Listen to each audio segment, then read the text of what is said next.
శ్రీ గురుభ్యో నమ. నమ శివాయ చ నమ శివాయ. సత్సంగ పరివారానికి సాదర ఆహ్వానం. జగద్గురు శ్రీ శ్రీ ఆదిశంకరాచార్య విరచిత శివానంద లహరి స్తోత్రంలోని 7వ శ్లోకాన్ని సూక్ష్మంగా తెలుసుకునే ప్రయత్నం చేద్దాం. గం గణపతి నమః. మనస్సే పాదాబ్జే నివసతు వచస్తోత్తర ఫణితో కరః చాబ్జచ్ఛాయాం శ్రుతిరపి కథా కర్ణన విధౌ తవధ్యానే బుద్ధిర్నయన యుగళం మూర్తి విభవే పరగ్రంథాన్ కైర్వా పరమశివజానే పరమతః పరగ్రంథై కిం వా పరమశివజానే పరమతః. నమ శివాయ చ నమ శివాయ. మానవ ఇంద్రియములు అన్నియు శివ కైంకర్య ఆసక్తికి ఉపయోగించమని ఆచార్యులు వారు ఈ శ్లోకం ద్వారా తెలియజేస్తున్నారు. తాత్పర్యం ఏమనగా, హే పరమశివ, పోయి సాంబశివుడా, తే నీ యొక్క పాదాబ్జి చరణ కమలములందు మనః చిత్తము నివసతు ఉండుకాక, వచః వాక్కు స్తోత్ర ఫణితౌ స్తోత్ర స్తుతి యొక్క ఫణితౌ వాక్కునందు నివసతు ఉండుగాక, కరః హస్తము అభ్యర్చాయ నీ యొక్క పూజయందు నివసతు ఉండుగాక, బుద్ధి బుద్ధి తవ నీ యొక్క ధ్యానే ధ్యానము చేయుటయందు నివసతు ఉండుగాక, నయని యుగళం నయన నేత్రముల యొక్క యుగళ యుగళ ద్వంద్వము మూర్తి నీ స్వరూపం యొక్క విభవే వైభవమునందు నివసతు ఉండుగాక. అతః పరం ఇక మీద కైర్వా ఏ ఇంద్రియముల చేత పరగ్రంథాన్ నీ కైంకర్యమునకు వ్యతిరిక్తములైన జానే తెలుసుకుందుము. మనస్సు, వాక్కు, హస్తము, శ్రవణము, బుద్ధి, నేత్రము అను ఇంద్రియములు 6ను సర్వకాల సర్వావస్థలందు నీ కైంకర్యమునందే నిమగ్నములై ఉన్నచో అన్యమైన గ్రంథముల నుండి నేను ఏం తెలుసుకుందును?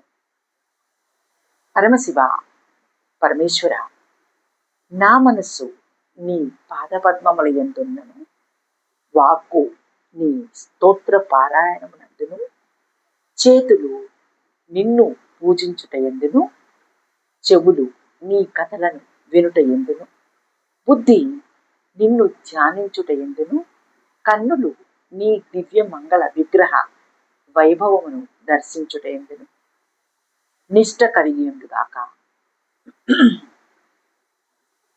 ఇంతకంటే వేరుగా అన్యమైన లేదా ఉత్తమమైన గ్రంథముల చేత లేదా శాస్త్రముల చేత నేను ఏమి తెలుసుకుందును అనగా, వాని చేత నేను సాధింపవలసినది ఏమి ఉంటును? పరమశివ, జ్ఞానస్వరూప, నా మనస్సు ఒక తుమ్మెద అయి నీ పాదపద్మంపై వ్రాలి కర్ణికపై నిలిచి భక్తి మకరందాన్ని పానం చేస్తూ ఉండాలి. వాత్సల్యమూర్తి, నా వాక్కులు సుధాధారలై మధుర భావాల జాడులో ప్రవహించి నీ పవిత్ర స్తోత్ర సముద్రంలో లీనమై చరితార్థాలు కావాలి. మహేశ్వర్యప్రద, నా హస్తపద్మాలు నీ సమస్త ఉపచారాలతో పరిమళించి బాగుగా వికసించాలి. నాగేంద్ర భూషణ, నా కర్ణపుటాలు నానా మహిమాన్వితులైన నీ కథామృత ఫలాలు నిండుగా పట్టుకుని నిరంతరం ప్రకాశిస్తూ ఉండాలి. మహాదేవ, నా మనస్సు సహస్రార బిందంలో సాంబమూర్తివై వెలుగొంది నిన్ను ధ్యానిస్తూ ఉండాలి. నా కన్నులలోని చూపు భ్రూమధ్యంలో నిలిచి నీ అనంత రూప వైభవాన్ని దర్శిస్తూ ఉండాలి. ఇలా నా ఇంద్రియాలు నీ పరిచర్య సౌభాగ్యంలో నిమగ్నమై ఉండేలా దయచూడు స్వామి. సర్వేంద్రియాలు నీకు అర్పణ కావాలి. ఇదే భక్తుని పరమ లక్ష్యం. ప్రహ్లాదుడు ఇదే అంటాడు. కమలాక్షు నర్చించు కరములు కరములు, శ్రీనాథు వర్ణించు జిహ్వ జిహ్వ, సురరక్షకుని చూచు చూడ్కులు చూడ్కులు, శేషసాయికి మృక్కు శిరము శిరము, విష్ణునాకర్ణించు వీణులు వీణులు, మధువైరి దవిలిన మనం మనము, భగవంతుడు వలగును పదములు పదములు, పురుషోత్తముని మీది బుద్ధి బుద్ధి, దేవదేవుని చింతించు దినము దినము, చక్రహస్తుని ప్రకటించు చదువు చదువు, కుంభనీదవు కుంభినీదవు చెప్పడి గురుడు గురుడు, తండ్రి హరి చేరుమనియడి తండ్రి తండ్రి, హరి చేరుమనేడి తండ్రి తండ్రి అనియో, చదువులలో మర్మమెల్లా చదివితే తండ్రి అని ప్రహ్లాదుడు అంచు, సకల శాస్త్ర సారం ఇదియే అని నొక్కి వక్కానించెను. పోతన గారు తన పద్యంలో కరములు కరములు, జిహ్వ జిహ్వ, శిరము శిరము, చూడ్కులు చూడ్కులు, వీణులు వీణులు, బుద్ధి బుద్ధి అని ఒకే పదం 2 సార్లు చెప్పినారు.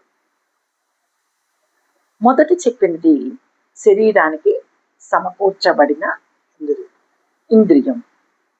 ఇంద్రియాలు. రెండవసారి చెప్పింది సార్థకమైన ఇంద్రియ ఉపకరణం అని తెలుసుకోవాలి.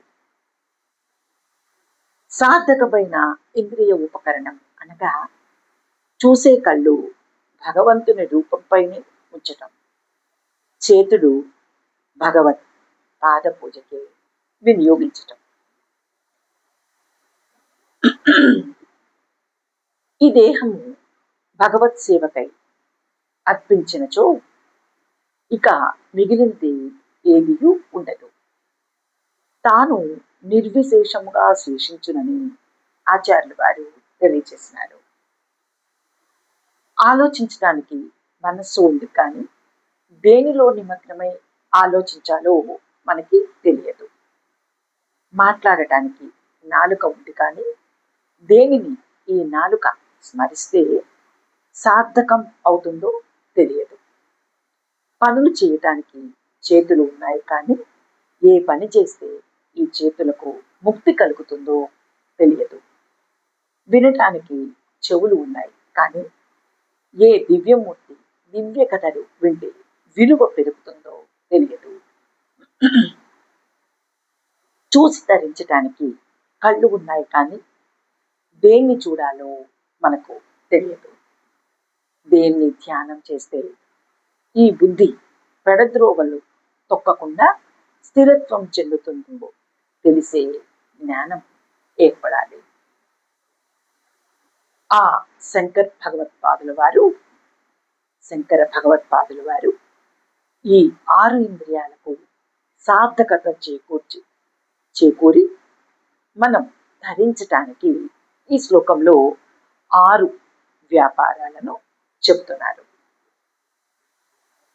మనస్సు మహేశ్వరుని పాదారవిందములపై, వాక్కును వామదేవుని అనగా వాసుదేవుని గుర్తించడంలో, క్షమించాలి, వాక్కును వామదేవుని వాసుదేవుని స్తుతించటంలో, చేతులతో హస్తాలతో హరిని అర్చించటంలో,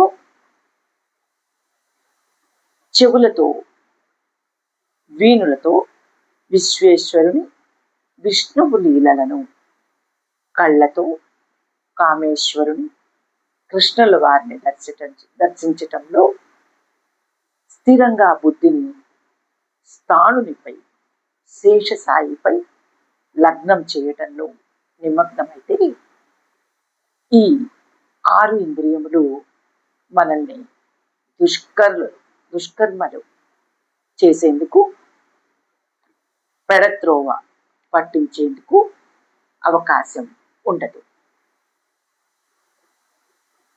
ఈ 6 ఇంద్రియములు మనకు పరమాత్మ ఇచ్చి ఉన్నాడు.